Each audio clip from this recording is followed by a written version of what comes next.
Hey everybody, getting ready to start on the handle work on our project knife. I got the blade all taped up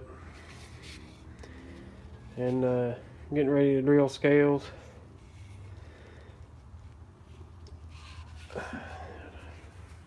I don't have the scales completely ready that's going to go on it, but I'm going to go ahead and show you all.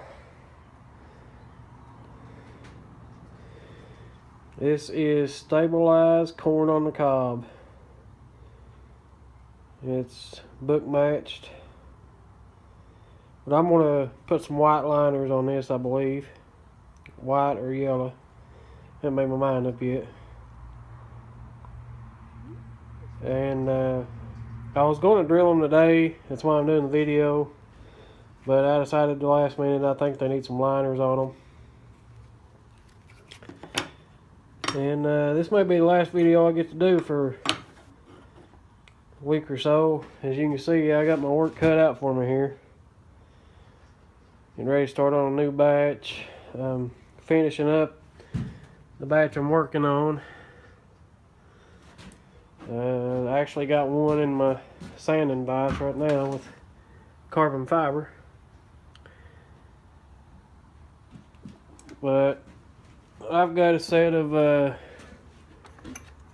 cedar scales cut out that we'll just pretend that these are the real thing. So I'm gonna get set up and I'll get back with you in a minute. Okay, this is one way of doing it. I've done it this way in the past. It works really well if your ricasso area is true flat, but where this one I left the rough forging on it, I really don't want to do it this way. I'll show you another way in a minute. But you can put a little drop of super glue on your scales or clamp them to the tang, and then of course you would lay your blade down on this, clamp it to this is your true flat, and then you just simply raise up this little piece of micarta, clamp it down to support your scale. And then, because these holes were drilled in the tang before I tapered it, so they're true to they're square to this ricasso. But if you just lay them down on your scale, then it's not going to be true. So this is one way of doing it. I've used it this way in the past. It works really good. You just lift this up, clamp it down, and you're good to go. So I'm going to get this scale off, and I'm going to show you the way that I'm going to do it on this knife. If you drill your scales before you taper the tang, you know, I thought about doing it that way once, but you're going to end up with this. Once you put those scales on there, they're not going to line up anymore. Because, well, in this drawing the tang ain't tapered, but with this tapered tang, at the angle that those scales are going to sit at it, those holes are not going to be straight. So just in case you were wondering if you could drill them before you taper, that's not going to work. I found out the hard way. So what I've done, I measured with a caliper right about where I think the scales are going to end up here. And then I measured the thickness in the center back here. Up here we were at 170 thousandths. At the back we were at 60 thousandths. You subtract the back from the front, then you divide that measurement by 2, and that's the amount of shims that you put under your scales whenever you drill them. So we need 55 thousandths shim to put underneath our scale. So I took my feeler gauge apart. This is a 35 thousandths shim, and this is a 20 thousandths. So there's our 55 thousandths.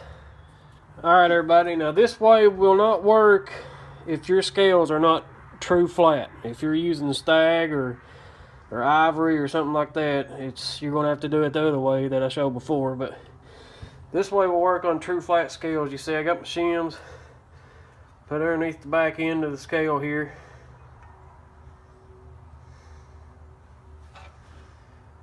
Lay my knife tang down on it.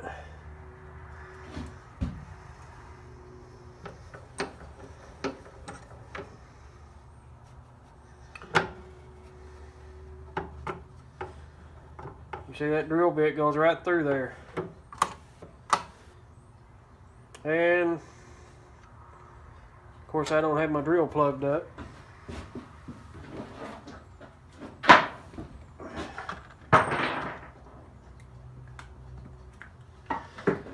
Anyways, that'll make the video more interesting.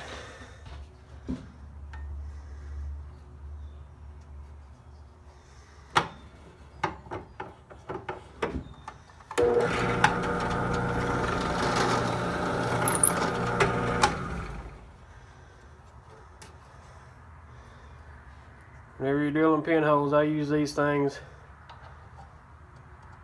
That way you won't be off.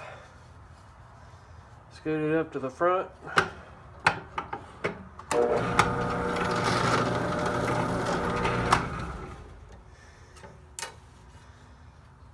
Easy peasy. Alright everybody, here's the scales pinned on.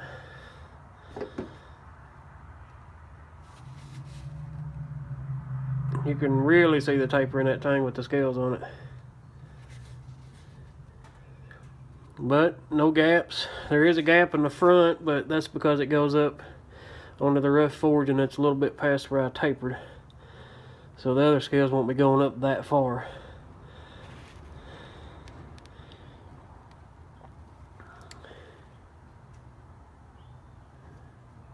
Everywhere else we're good though.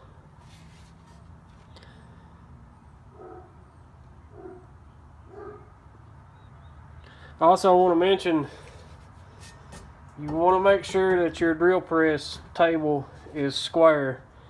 I usually take a wire coat hanger or piece of wire or brass rod or something, stick in my chuck and bend it to where it'll touch right around in here, and then I'll move my chuck around and make sure that that thing touches the same all the way around. That's about the best way I've found to do it. But I guess that's about it on this one.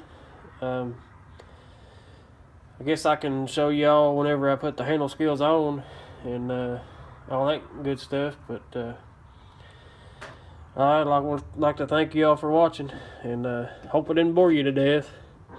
But this is the update on the project knife for now. Thanks y'all for watching.